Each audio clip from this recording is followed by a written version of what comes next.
damos ahora sí inicio a esta presentación. Agradecemos a todos los aquí presentes y igual a todos los que les damos una cordial bienvenida, a todos los que nos acompañan en los espacios virtuales. Pues bueno, damos ahora sí inicio a esta presentación del libro Nuevas miradas a las historias regionales, estudios historiográficos tremendos. Para nosotros es un placer justamente hacer esta presentación.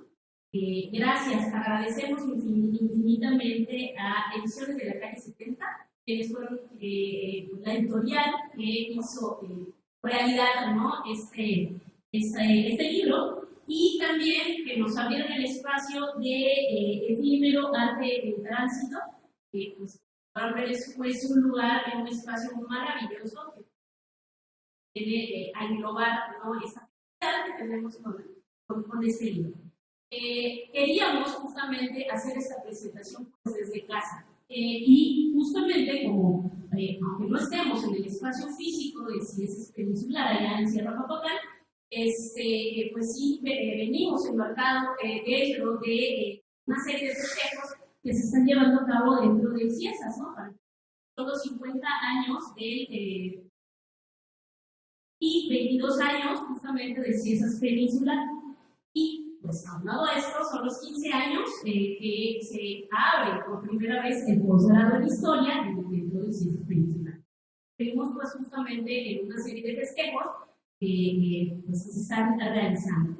Aunado a esto, y nosotros entramos justamente con esta presentación al primer encuentro de académico de egresados de Ciesas.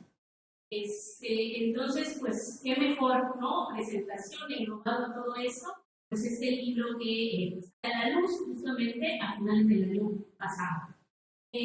Pues para mí es un gran honor, de verdad, compartir esta mesa que tenemos grandes historiadores, fabulosos investigadores y personas de lo mejor que se puedan contar. En este sentido, también aquí, aunado a esto, todos los que estamos acá somos egresados justamente de CIS. En diferentes sedes, algunos por eso, en Ciudad de México, otros pues aquí en Peninsular. Y bueno, a mí me tocó presentarnos, aunque yo sé que estas personas que están acá no necesitan una presentación, pero bueno, vamos a darle esta parte de oficialidad. La doctora Paola Peniche Moreno es licenciada en antropología con la especialidad en historia, maestra en antropología social por el CIES y doctora en antropología por la Facultad de Filosofía y Letras de la UNAM.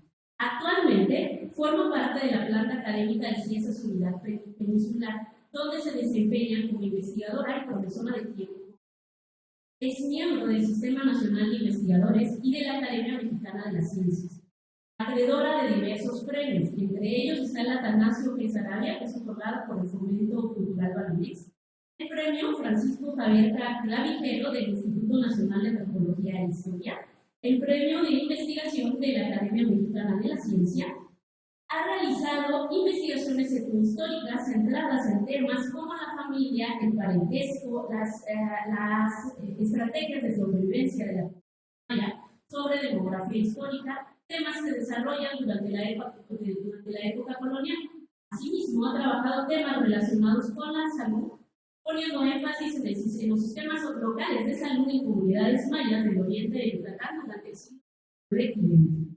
Es autora de diversos artículos, tanto nacionales como internacionales, y entre sus publicaciones cuenta con los siguientes libros: El cólera morbus en Yucatán, Medicina y Salud Pública, 1800. Tiempos saciados, las calamidades y el cambio social del siglo XVIII en Yucatán, ámbitos del parentesco, la sociedad mayas en tiempos de la colonia. El doctor Cristóbal Alonso Sánchez Ulloa es investigador por México CONACYT, comisionado de Ciencias Peninsular desde marzo del 2021. Realizó una estancia postdoctoral en el Centro Peninsular en Humanidades y Ciencias Sociales de la UNAM, que ha realizado investigaciones de historia cultural y social desde los siglos XIX y XX.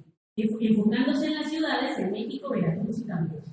Entre sus líneas temáticas se encuentran las conmemoraciones y celebraciones cívicas, la historia de las elecciones públicas y la guerra entre México y Estados Unidos. Cuenta con publicaciones en libros y revistas académicas sobre estos temas.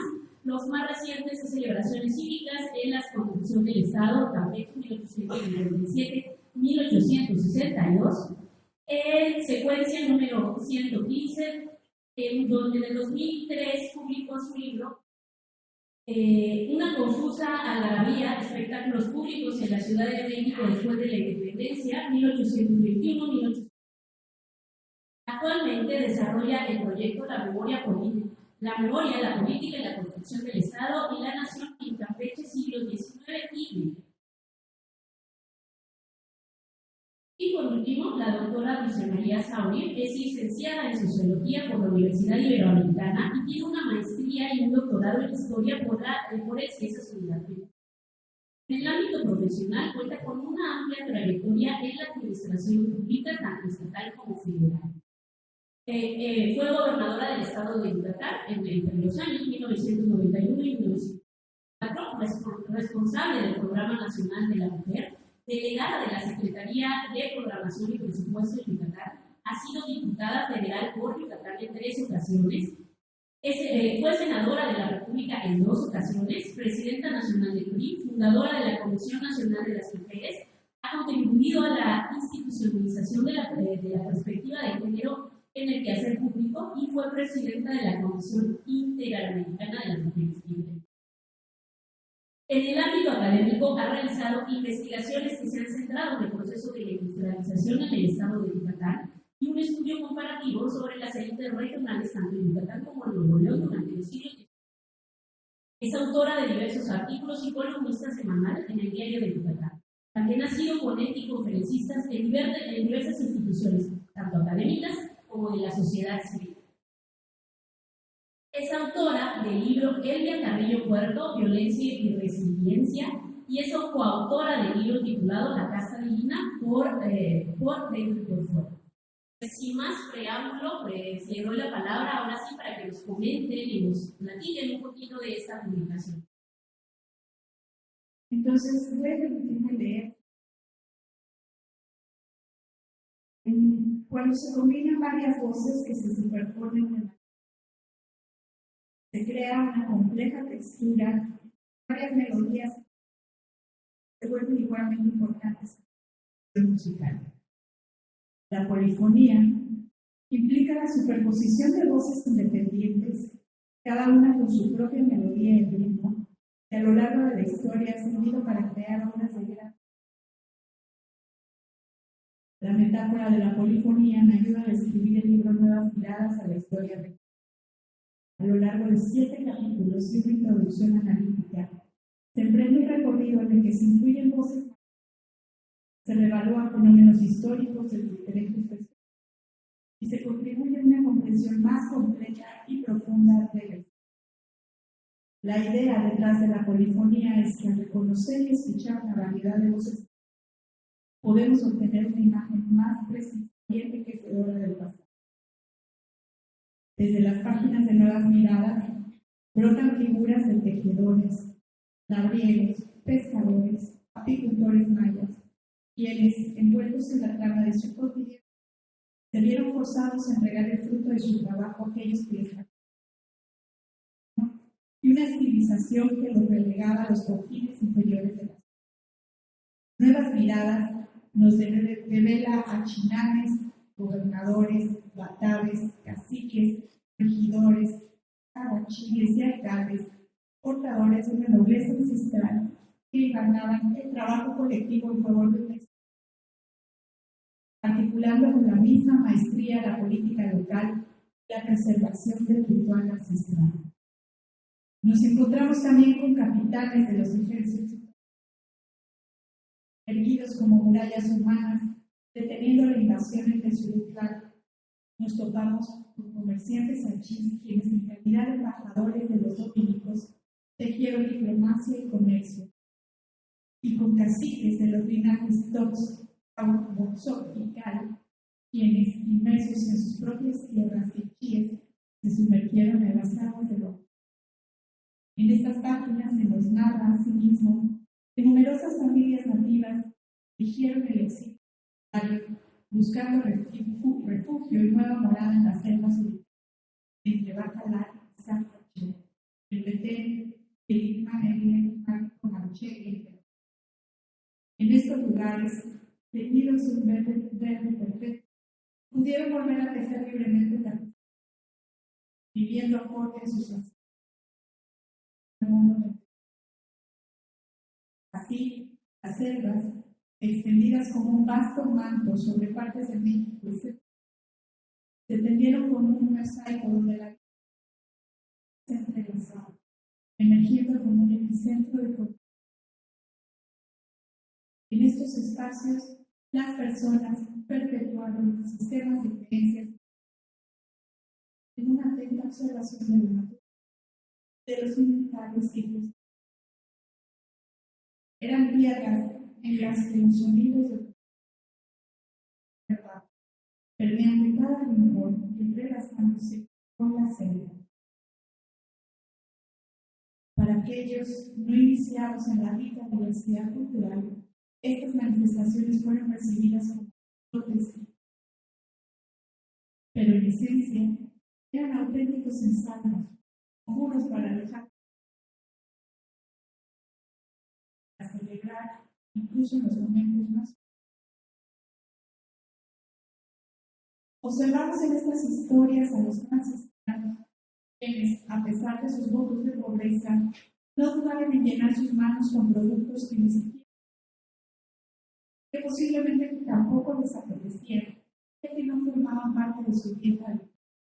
Sin embargo, estos bienes poseían un valor en el mercado, un potencial para ser convertidos en dinero, una moneda que a su vez podía ser transmutada en poder o influencia. Se nos muestra a encomenderos y gobernadores que a veces se erigían como enemigos acérrimos, mientras que en otras ocasiones su relación florecía. Todo dependía en última instancia de la precaria balanza que decidía quién se apropiaba del fruto del laborioso trabajo de los indios. Otra faceta que se desvela en las páginas de esta obra es la de los nativos americanos, quienes, aun con las cicatrices de guerras de conquista que habían quedado sepultadas bajo sí, emplearon para su defensa un sistema jurídico que les era tan ajeno y distante como la lengua, dioses o los valores que se les intentó imponer. Estos pueblos, que habían sido artífices y guardianes de sus propias tradiciones, ¿no?, se vieron sumidos en un universo jurídico ajeno, en una compleja telaraña de leyes y protocolos, que sin embargo los usaron a su favor. En ese contexto, su resistencia se mostraba insólita, alzándose no ya con lanzas o flechas, sino con palabras y argumentos forjados en una lengua que no era la suya, pero que aprendieron a manejar con destreza. A pesar de los ecos de sus antepasados, recordándoles las maneras de su gente, optaron por caminar por la intrincada senda del derecho impuesto, aprendiendo a desentrañar sus misterios y utilizar sus herramientas para procurar la justicia. La lucha no se libraba ya bajo cielo abierto, sino en estancias cargadas de libros y papeles y en muros que habían sido erigidos sobre los cimientos de una cultura. En ese escenario, los nativos americanos demostraron que la adaptabilidad y la resistencia son, en última instancia, reflejos de una fuerza que reside sino en la habilidad de reinventarse, de aprender y de luchar con todas las armas posibles, incluso aquellas más irresistibles. Un ejemplo palpable de esto reside en los procesos criminales que se tratan en este libro, instaurados en zonas indígenas de Guatemala, en una fase ya avanzada de la colonización. A través de intrincados legalismos, nos adentramos en la vida cotidiana de los indígenas de aquella época. Cadáveres sepultados en temazcales, tentativas de sustraer monedas de cacao y viudas en la búsqueda de un nuevo matrimonio con la esperanza de ofrecer un futuro a sus hijos. En cada línea, las vidas de estas personas se despliegan, revelándonos un mosaico de existencia y supervivencia. En el libro que hoy celebramos, se nos narra cómo las mantas de algodón, tejidas con la destreza de quienes comprendían el arte de lazar hilos, junto con las maderas preciosas, robustas y ricas en vetas, no solo se erigieron como testimonios de la riqueza del nuevo mundo, sino que también alimentaron la maquinaria mercantil y propulsaron la revolución industrial inglesa. Dos entidades que, en su auge, jamás reconocieron, ni lo han hecho hasta ahora, que su esplendor y prosperidad estaban anclados en las manos. Asistimos también en las páginas de este libro a la navegación en el Atlántico de piratas y corsarios que, en una disputa por las aguas, sus costas y sus cimentaron las bases de la modernidad capitalista. Establecieron sus presencias encubiertas en rancherías y campamentos clandestinos a lo largo de las riberas de los ríos Hondo, Nuevo, Valles y Norte. En estos parajes, los bosques eran ricos en maderas preciosas y en el codiciado palo de tinte, elementos que, entre sus troncos, ocultaban el apetito de una época. Para extraer los recursos americanos se necesitaron puertos de Iquitos y Sal, que se trata en otro de los capítulos de este. Antes del florecimiento económico propiciado por la fibra del Enequén, este poseía todos los elementos para eventualmente convertirse en tanto nacionales como internacionales. Sin embargo, ese no fue el caso. Tizay contaba con una vía hacia Mérida parcialmente empedrada que permitía el tránsito de carretas, barcos y diligencias, especialmente útil para atravesar la ciénaga en periodos lluviosos. Ofrecía posadas y fondas destinadas a la atención de viajeros, bodegas que se podían alquilar para el almacenamiento de mercancías, las cuales estaban ubicadas a lo largo de Tizay proveía servicios de abrigo para los buques de carga, llamaban Josefa, Filomena y Arca, y además tenía una aduana y un campo. A esto se suma una casa de almacenes conocida. A pesar de su potencial y las facilidades existentes, Tizay no emergió como se hubiera anticipado en el escenario comercial. El poder modela geografías, delinea territorios y dicta cómo y quién puede navegar a través de ellos. El poder decide qué historias se cuentan, qué espacios se reservan, cuáles se transforman. El poder decide qué lugares son accesibles y cuáles no, qué terrenos se cultivan, cuáles se abandonan y cómo los recursos de la tierra son. El poder económico y político debilitó a Tizay y constituyó a Progreso como un nuevo nodo. Y ahí llegamos a otro capítulo de este libro. Con su vibrante pulso y vitalidad marítima, se erigió no solo como un puerto de altura y cabotaje, sino también como un crucero. Su pujante dinamismo lo consagró como la principal puerta de entrada para un rico tapiz de mercancías. Vinos añejos, quesos selectos, delicadas telas, sustancias de repita, vestimentas y una variedad de enlatados por mencionado. Pero Progreso no solo acogió objetos, se convirtió en un crisol para una amalgama de individuos, agentes comerciales, árboles carpinteros, meticulosos plomeros, artistas, soldados, tenaces labradores, cada uno aportando sus propios signos. Sin embargo, la prosperidad y el auge no llegaron sin sus sombras. Progreso, en su rol cultural internacional, también se vio forzado a abrir sus puertas a las invisibles. Sarampión y la fiebre amarilla, trayendo consigo olas de mortalidad que asediaban a la población. Todo esto viene fielmente retratado en este libro. La muerte no era la única sombra que oscurecía las calles. La vida en el puerto también cobijaba alcohólicos crónicos, molenderas y prostitutas embriagadas y pescadores cuyas vidas eran tragadas por las profundidades del mar. Así, Progreso se erigía como multifacético, abrazando la vivacidad y la vida en su seno humano.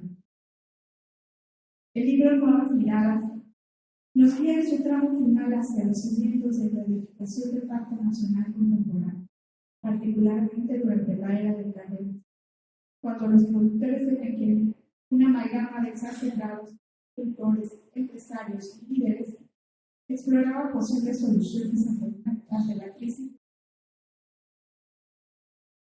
Había sido exaltada como el oro verde. Si retomamos la metáfora musical, la polifonía está compuesta.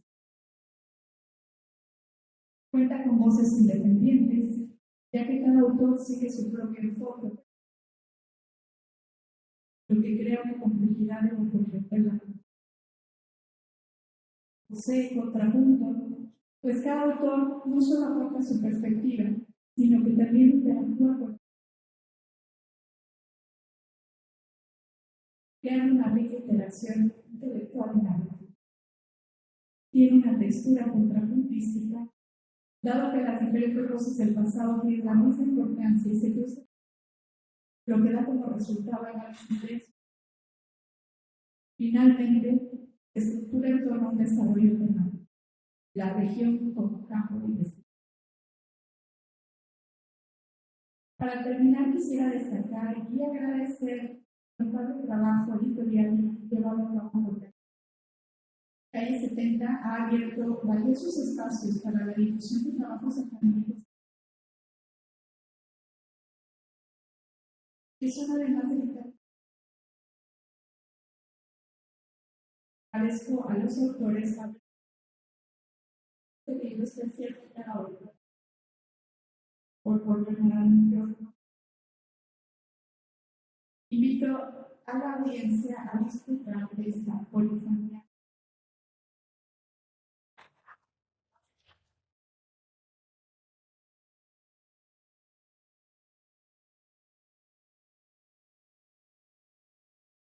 Pues muy poética.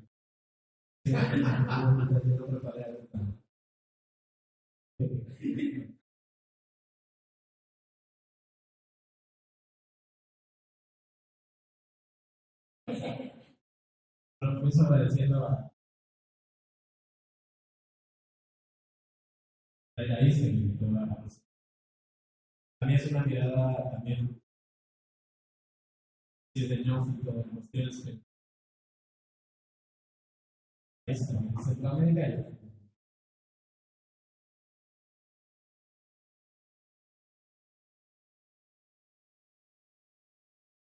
Nuevo.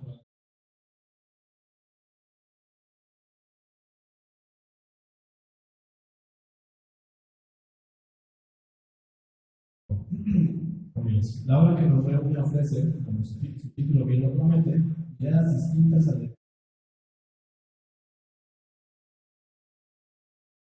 estas miradas nos llevan por distintos periodos y espacios. Siglo XVI hasta el sur, la paz.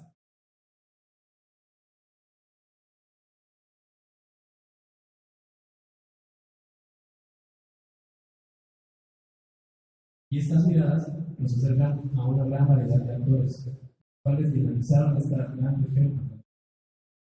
Nuevas miradas a las historias regionales es una obra colectiva, pues autores que regresado de los trabajos que presentan provienen de la ciudad. No paso por la maestría o el doctorado. Este origen, sin embargo, no basta como motivo para que no es motivo suficiente para muchos elementos.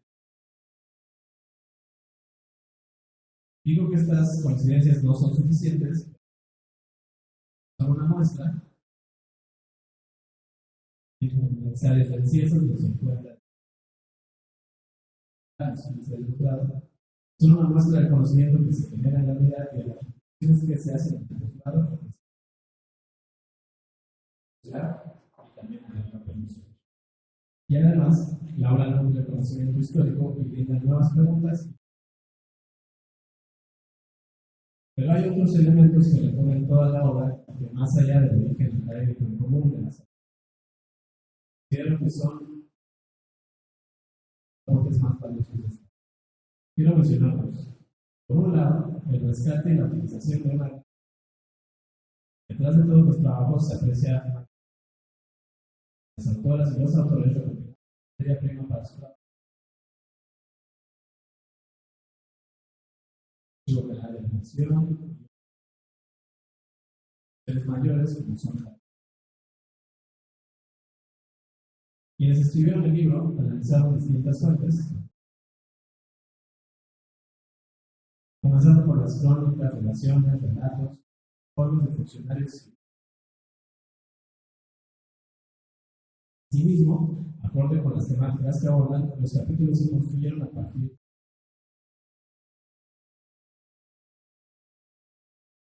gráfico de producción. Pero la recopilación y la variedad de testimonios no sería suficiente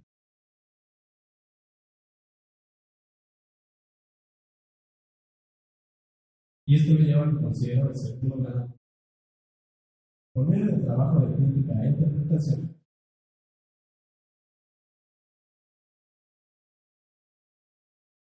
participaron en los distintos procesos. También nos acercan a las tensiones de dichos actores. Estos no solo son funcionarios, se habla de gobernadores, obispos. El interés se centra en individuos. Estos actores hicieron o para adaptarse a cambios impulsados. Así, el elemento que a mi parecer recorre casi toda la obra, el conductor más destacable, es la agencia de estos actores y antes con las excepciones. En otras palabras, la iniciativa y las acciones que estos individuos tomaron y cómo sortearon o intentaron sortear las barreras que dieron a este hecho. Así, el primer capítulo del libro de las disputas que en el siglo XX. La autora muestra las disfunciones y acusaciones de como gobernadores, obispos, para buscar las cosas.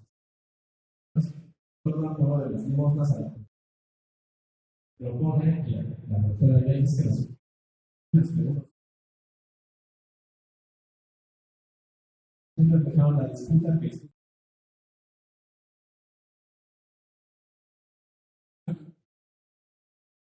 a la par de estas disputas, la autora muestra las estrategias que los mayas utilizaron para defender sus intereses, quejas que llevaron a las autoridades hasta acciones como Juan Carrillo, en el capítulo sobre élites que dirigen la ciudad, ofrece un panorama de varios y igualmente por aspectos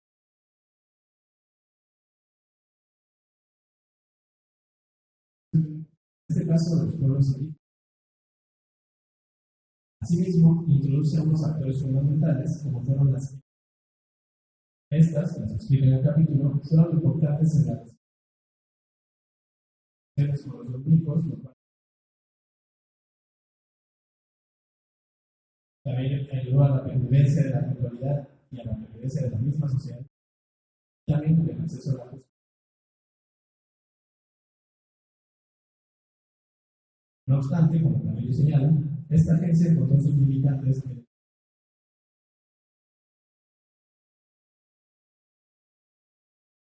Otro aporte del trabajo de Carrillo es mostrar el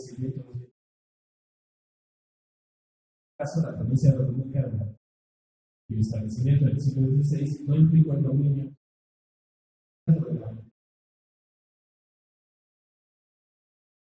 Esto puede ligarse con lo que Gabriela Vázquez autoridad sobre la piratería. Ella ilustra lo relativo que fue el dominio español sobre esto. La costa oriental o la costa ribereña del país Los representantes de la corona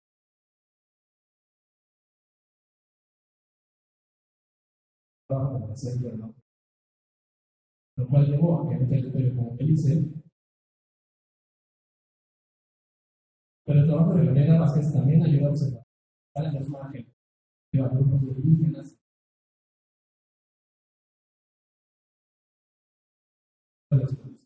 de madera de corona.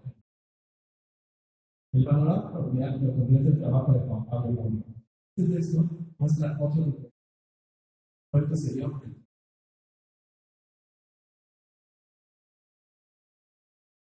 por medio de una serie de causas seguidas por asesinatos. 18 julio muestra la existencia de una cultura jurídica la amplio margen que las autoridades indígenas de Guatemala tenían para la sobre todo. No obstante, esa justicia no dejaba de estar subordinada a la justicia. Los casos que tenían que intervenir no consideraban las sentencias de solo como esta.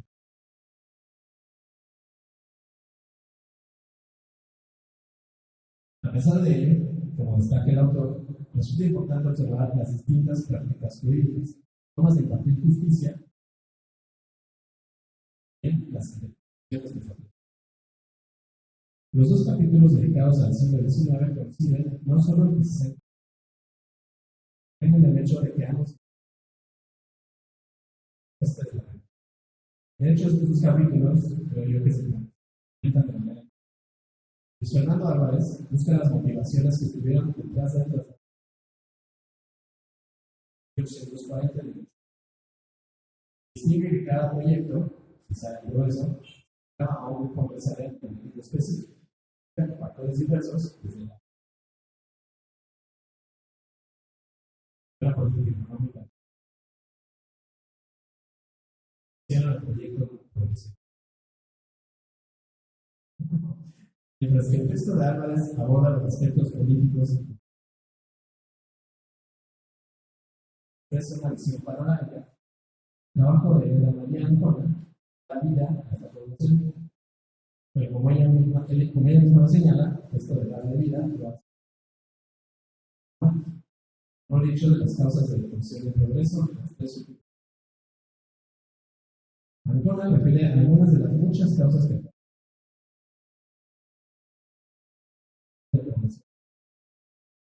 por todo ello, muestra la importancia de la relación. Se acerca a cómo y al por qué. Algunos de ellos, como se ve en el texto, hayan preferido guardarse la imaginación próximos que llegan.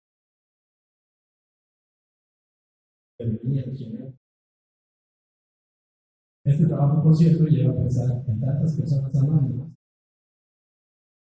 no solo en el desarrollo, en distintos países.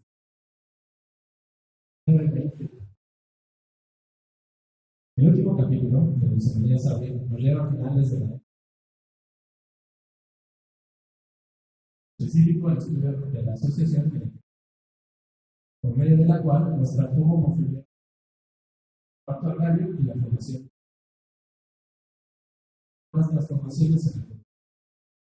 Cómo hubo un reacomodo en este que es el sector económico. Como dijo el gobernador de Oaxaca, no tenemos más que de qué para vivir. Sabe analiza las tensiones entre el gobierno federal y los propietarios de haciendas, los antiguos dueños de las tierras ejidales y los muestra también la heterogeneidad de estos actores, entendidas por algunos ejidatarios.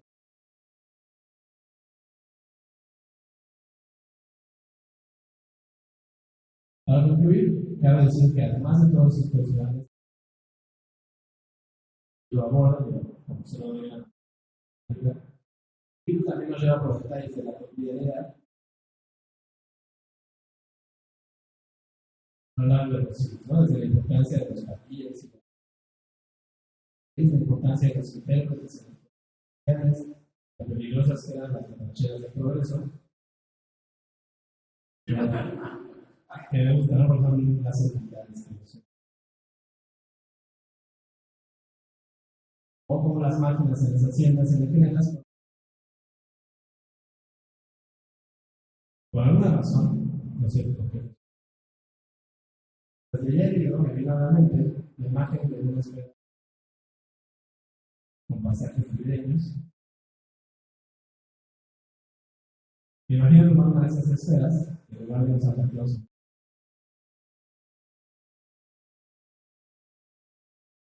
En lugar de las bolitas de nieve, que dicen personitas, ¿no? Pequeñas personas. El agitarla muy fuerte para poner todo el movimiento.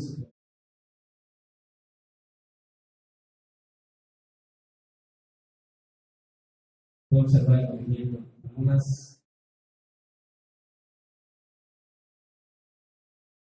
Algunos sitios hay algunas parecidas y se ve como escribe Rodríguez. Si quieres, algo así, me imagino, pienso, leer estas nuevas.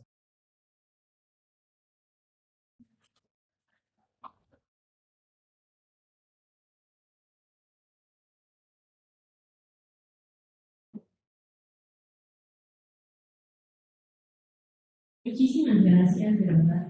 En nombre de las autoras agradezco y bueno, y por último le voy a ceder le voy a dar a la doctora Dulce, que además de ser autora, una de las autoras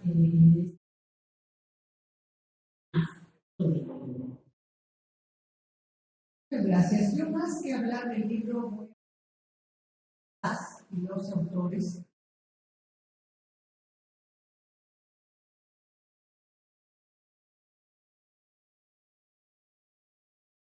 Maestría. Y desde luego agradecer la oportunidad de participar en este evento de presentación de las miradas a las historias regionales. Segundo, lo hago con el entusiasmo de una egresada de la maestría y del doctorado en la segunda generación. Además, con esta presentación estamos aportando a la celebración de 50 años de la fundación, los primeros 15 años de la docencia en historia de su unidad de mi ciudad. Muchas gracias a Efímero y a la maestra Lupe Luna por la hospitalidad y este espacio. Voy a compartir con ustedes algunas reflexiones sobre lo que sucede cuando después de mucho trabajo, esfuerzo y dedicación, las y los investigadores se encierran. Se arriba un documento que ha pasado todas las revisiones académicas con el rigor que caracteriza al CIESAS, un valor muy relevante en tiempos de acusaciones de plagos. El 16 de agosto de 2010 se presentó el trabajo de Rodrigo Alejandro, 16 de agosto de 2010. El trabajo de Rodrigo Alejandro de la O, vigilar y defender piratería y región en Yucatán, 1559-1610. Fue el primer examen de maestría que culminó exitosamente con recomendación. A partir de esa fecha, hasta el 18 de agosto pasado, Brian Alexis Ley Pérez presentó su tesis, La geografía del transporte de pasajeros en el Valle de México, 1824-1900. Han sido defendidas y aprobadas 82 tesis de maestría. Parte del doctorado, cuyo inicio data de 2010, la primera titulación fue la de Marcela González Calderón, por el trabajo La imprenta en la península de Yucatán en el siglo XIX, el 11 de agosto de 2014. A partir de esa fecha, 5 generaciones de egresados de doctorado han contribuido con su proceso de titulación. Más reciente, el de Daniel Arias Osorio. Mientras las mujeres, cito, mientras las mujeres se hacen feministas, nuestros jóvenes se están volviendo afeminados. Prácticas y representaciones de género en el Ejército Nacional, 1917-1942. ¿Qué ha sucedido con esta gran producción intelectual? gestada en archivos de todo tipo, revisada y corregida innumerables veces, hasta lograr los votos necesarios para su presentación ante el sínodo cargado del examen final. En algunos muy pocos casos, un libro surge después de un intenso esfuerzo personal, que incluye gestiones y recursos propios o de algunas instituciones interesadas específicamente en el tema, por la promoción incesante de la o el autor. Por cierto, sabemos que una tesis para obtener el grado académico y un libro para circular entre lectores registran grandes diferencias, por lo que la edición correcta es otro esfuerzo de consideración. A lo largo de estos 15 años, algunos compañeros y compañeras han obtenido reconocimientos por sus tesis de maestría o doctorado. Destaco particularmente el premio Atanasio Sarabia de Historia Regional, otorgado por la Fundación Banamex, y el premio Cátedra Jan de Vos a la mejor tesis doctoral. Pero aún con estos reconocimientos, la publicación de la obra difícilmente se concreta, porque la dinámica editorial poco se interesa en los trabajos egresados, a pesar de su alta calidad académica. Los repositorios de las tesis profesionales, que afortunadamente ahora se encuentran disponibles en línea, difícilmente operan como mecanismos de difusión de los trabajos realizados por tantos medios. Poco importa que el sínodo haya expedido una recomendación para publicación, que puede ir o no acompañada de la mención honorífica. Quienes la recibimos la agradecemos, pero sabemos que sus consecuencias prácticas son casi. Por todas estas circunstancias, esta meritoria la publicación de este libro.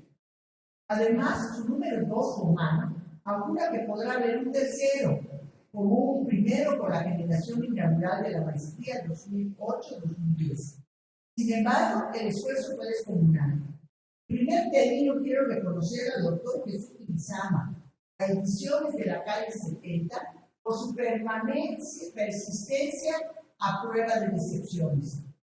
Años intentamos su salida hasta que Juan Pablo Bolio, distante de Mérida por motivos laborales, tomó la batuta de la coordinación que hizo que hagáramos los trabajos de extensión regente.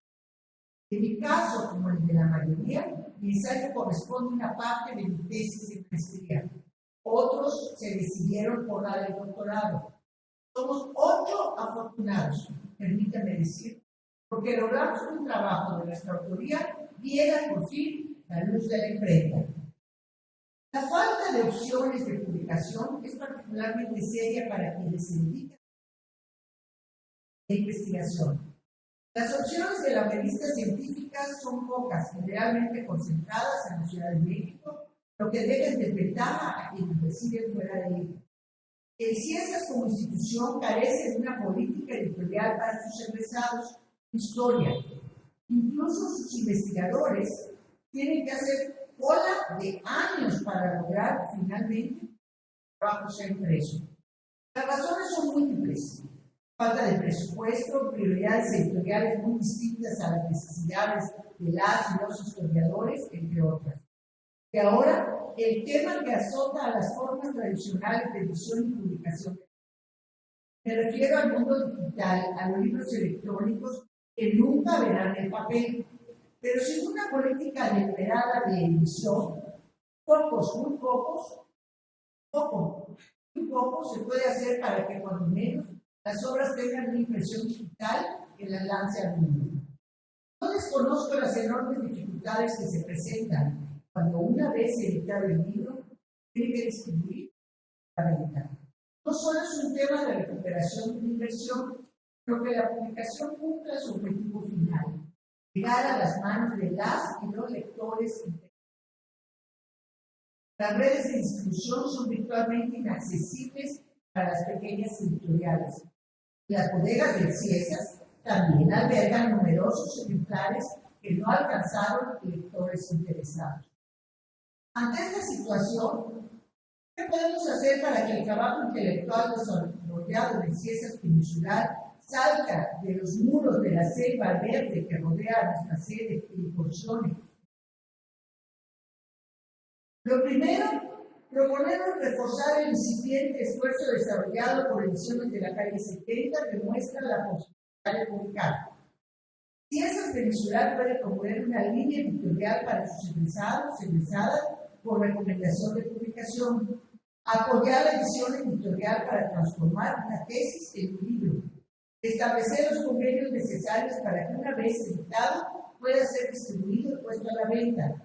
La tendencia actual es realizar pequeños tirajes de impresión física, concentrar el esfuerzo en el mundo digital, pero eso requiere estrategia de divulgación. ¿Quién va a entrar a buscar si ni siquiera se sabe qué hay? Les reto que ingresen al reservorio de tesis de maestría y doctorado en historia. Además de la relación cronológica de su presentación, se incluye el nombre del o el estudiante y el director de tesis que el trabajo. No hay un pequeño resumen de contenido. Esa es una situación relativamente fácil de solventar. Otra propuesta radica en intensificar la presencia de las publicaciones periódicas, como la revista mexicana de Caribe, que es semestral. Ciesas Peninsular participa en su consejo, por lo que podría incentivar la participación de egresados con en sus trabajos de titulación. Estas son solo algunas ideas y propuestas para que Ciesas continúe ampliando su participación en los temas que le importan a la sociedad. Sé que sus investigadores lo son también de otras disciplinas, no necesariamente historiadores, pero la vocación y el mandato de Ciesas Peninsular es sobre la docencia en historia en toda la red de unidades de la institución que en 2023 cumple 50 años.